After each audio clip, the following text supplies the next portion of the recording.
Stove's still clean because I haven't cooked anything on it. I made pizza yesterday for myself that served as both lunch and dinner. Like I said yesterday, Matt we're hosting stuff. He's got, the company he works for has branches in, I think, 2 other areas, and every once in a while, it smells neat. If you want my honest opinion, when I first opened it up, it smelled like glue. It's getting better as air gets into it. When it's open to the air, it circulates and the smells tighten up a little bit. Having them, it just concentrates, and then whew, whatever it's supposed to concentrate into, it just kind of stagnates. And when it's in the open air, it doesn't smell like glue. But it smells interesting, to say the least. I'm glad I only bought 2. Couldn't imagine if I'd have bought more than 2.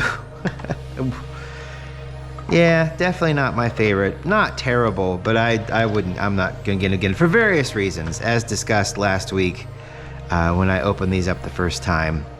It doesn't bear repeating too awful much, but yeah, the whole shipping process was annoying, and then when it got here, one of them was not a whole bean, it was a ground, which is frustrating.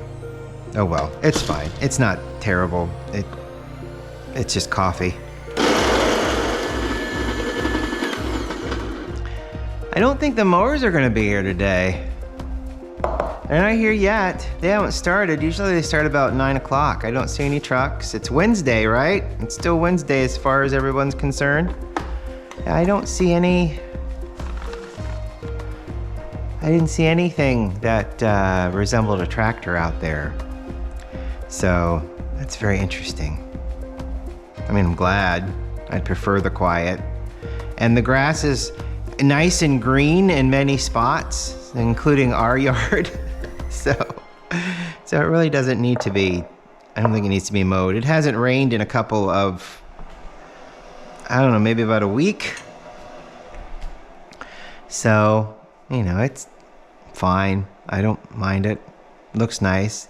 I know all of the plants in the back are going dormant. The cherry tree, the ornamental cherry tree back there is got its leaves going yellow and orange, and they will drop off at some point. He's already got his mother's flowers cut back and down to the ground, so the roots are underground and there's no vegetation on top, so they'll come back next year and they'll be just full of flowers, which is great, because that's what happened last year. They cut them back, and I guess last season in the spring they came back in big, beautiful flowers. So have that to look forward to as everything kind of decays right now, which is the way of things. That is nature. So I watched Nosferatu, the one of the 1920s last night. Unfortunately, it's the colorized version.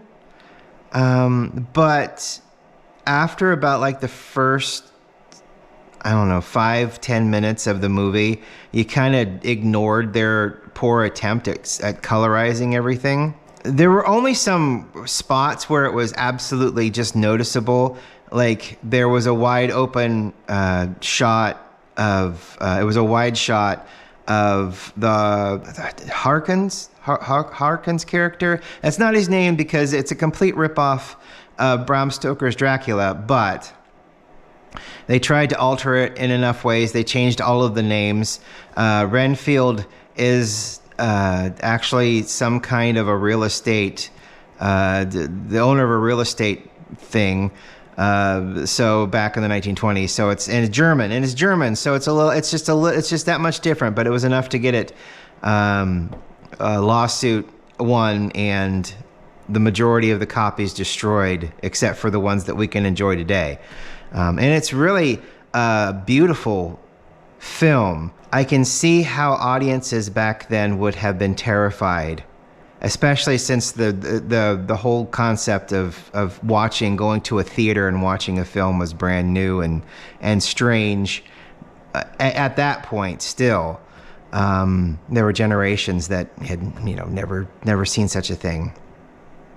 But yeah, it's an interesting time capsule, and it's on Amazon Prime. And like I said, it is colorized, and there are some spots where you can see kind of vivid colors. Like I was describing that wide shot. There's a horse. Harker, Jonathan Harker's character, who is not Jonathan Harker in that movie, is getting on a horse. The grass is green. The horse, I think, is brown. Very fairly vivid, very distinguishable. And then you kind of go, and then it's like watching an oil slick where the sheen is like rainbowy kind of with a lot of the film, especially with the close-ups. And one of the observations I had while I was watching it was they had to get in close because of how the camera was framed. And, people's breaths today, I couldn't imagine with dental hygiene being not what it is today.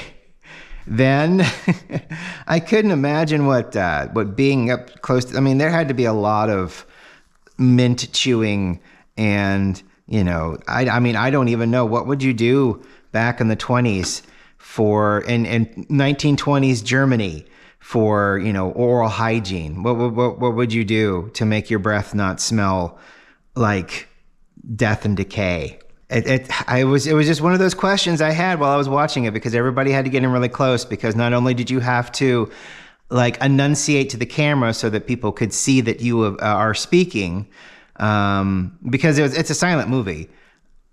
You have to act, and the acting is all in the face. Your shock, your surprise, your joy, the joy looked like honest to goodness, being psychotic. The Jonathan Harker character, every time he encountered his wife, which was, it was sweet if you think about it the correct way, but if you look at it through a modern lens, he came off as being incredibly psychotic looking. And his wife was just in a constant state of melancholy and depressed, and that in and of itself was depressing to watch. She slipped further and further and further, and then at the very end, it's very sad. It's a very different ending. It's a long movie, actually. It's actually over an hour and a half long, maybe. It's a long movie for the time. It had the film budget itself had to be fairly large, because it was a very long film. And and then there's the one with they did a remake, and if there's a poster boy for why on earth you continue to hire someone that is absolutely the worst person in known human history. Klaus Kinski is the Nosferatu in that Nosferatu movie. And he's insufferable and disgusting and horrid. And the stories I've heard of that man, he is just insufferable. And it's like, you can find better people. I don't care how good this person acts. You don't have to deal with that person. You just don't. It's not necessary. I don't know. There should be term limits, and, there should be Hollywood limits sometimes, there are forever characters out there who appear to be kind and thoughtful and, want the best in everything for everyone, but then there are those people that are just, you can immediately tell they're terrible. They're nasty. They're disgusting. They're horrid. And I don't care how good you think they act. Get rid of them. You will find better. But anyway, that's my Klaus Kinski rant. He was in several movies in like the 60s and 70s.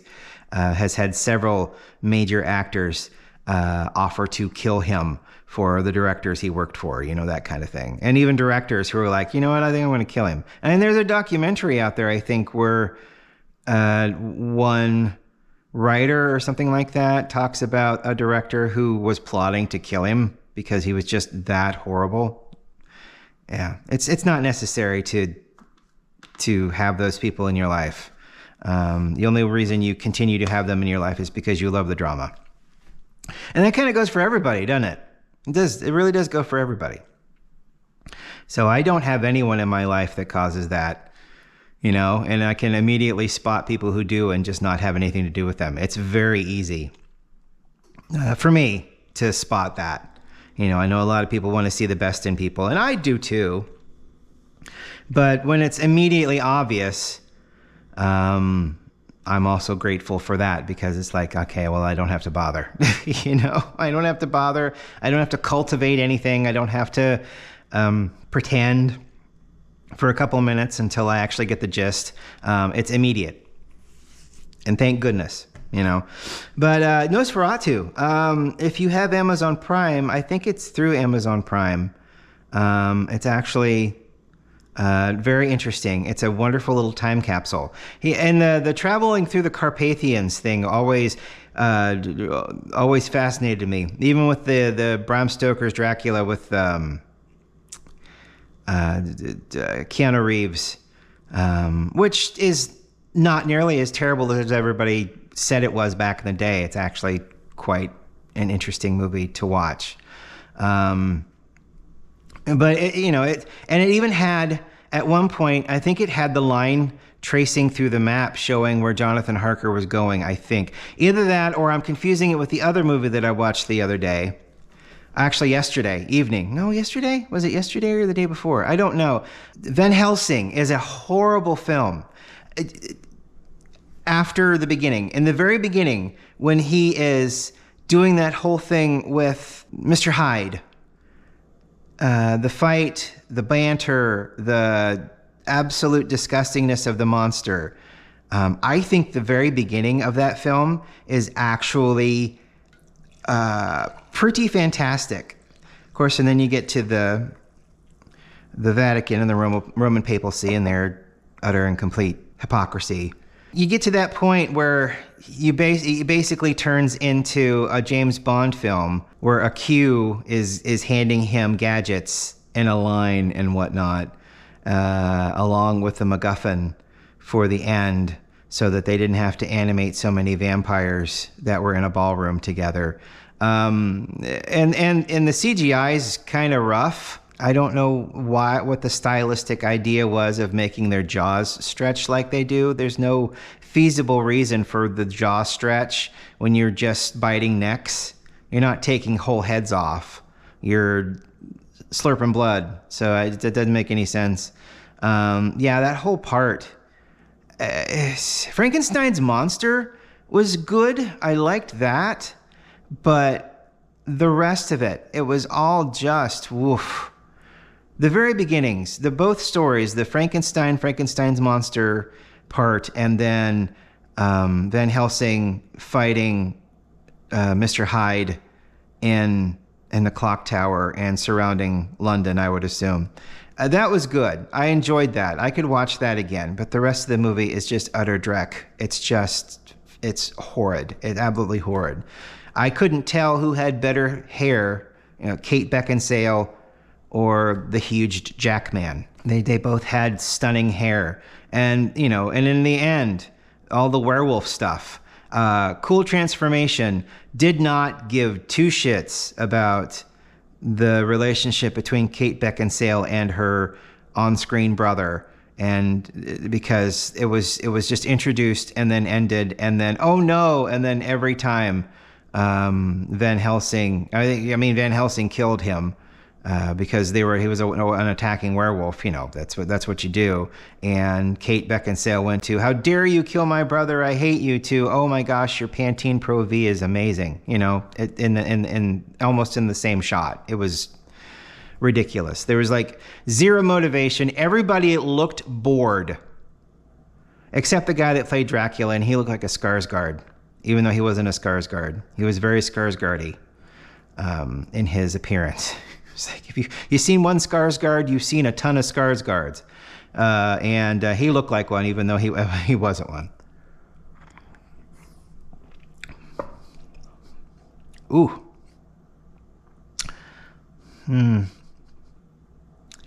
Yeah, the more I drink it this way, maybe next time, tomorrow I'll try the Bewitching Butterscotch Brew in the Clever. The Clever produces a weaker flavor, a less concentrated flavor than the Chemex, which is odd because it steeps and pour overs basically. Because I mean, you're steeping it and then you're pushing it through or you're letting gravity drag it through the grounds again, because it sits there in the grounds and whatnot.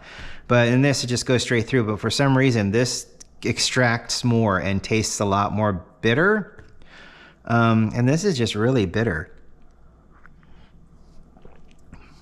It's like this time I'm not getting any chocolate at all. I'm getting this really weird chemical. I mean, there's bitterness at the end, but in the middle, I think what's supposed to be the chili just tastes very chemical. Very chemical, vegetal. It's not, I don't hit any chocolate at all. It's really kind of depressing. It's sad. It's a sad time. Yeah, I mean, it's not good. You know, I'm not even going to sugarcoat it. It's just not great. I don't taste any chocolate. There's no chili. I guess I tried to be kind to it, but there's really no reason to. There's no chili taste at all. I'm sure some sommelier somewhere can discern a soupçon of chili, but I don't get it. I don't get it. And I'm a consumer. I'm not an expert. So, you want the consumer to be able to get it as much as some expert on YouTube, and I don't get it. Yeah, it's just not great, really. Maybe if I let it sit and cool just a little bit more. I do remember the last time, last week, while I was editing, I always take the coffee downstairs and I drink it while I'm editing. I remember it cooling down even more. I mean, this is nice and cool now, but not cool, but it's drinkable. Because there's, when it gets too hot. If it's too hot, you just burn your mouth. This is a drinkable heat. The cooler it got, the better, I guess you could say it got. So, if you've got time to let it mellow and cool down, maybe it'd be better for you. I don't know. Lady got me. She went on my hand. Because sometimes she does that. I don't know why. She just does. She just gets silly and tears up my hands. It'll get better. Thank you for watching today. I really appreciate it. Recommend seeing the 1920-something Nosferatu with Max Schreck, who plays Nosferatu, famously brought his own makeup onto set and took the concept of what the director wanted and created this gaunt, haunting vampire monster that we're very fortunate to have to look at today, because like I said, they had the majority. They thought they had destroyed every print, and today we have it. And it's a long ass movie, but it's just one of those little time capsules that you can, even if you don't like the story, you can just go back and you can see, the filming locations were locations. It wasn't so much a sound stage. Now there were a couple of sound stages, I think, just rooms built to suit a camera, like a theater stage. But a lot of the outside shots were just outside. Amazing shots looking down with cameras on hilltops, that kind of thing. It's not like they had flying machines back then. So to get those shots, it was pretty fantastic and interesting. So it's one of those little time capsules, and it's on Amazon Prime. If you have Amazon Prime, you should definitely take a look at it if you get a chance. It's spooky season. And that's why I watched Van Helsing. And I remembered why I didn't like Van Helsing. So I'm glad that I have that memory jogged. We will talk to you tomorrow. I'll do the butterscotch in the Chemex. That will be its last try before I decide to hand it off to somebody else and wish them Godspeed and good luck. And then go back to my Bones coffee and my coffee family's coffee, which will probably be a wonderful relief after the 2 weeks of disappointment, really. We will talk to you tomorrow. I hope you have a great day. See you later. Get a cup of coffee. Bye.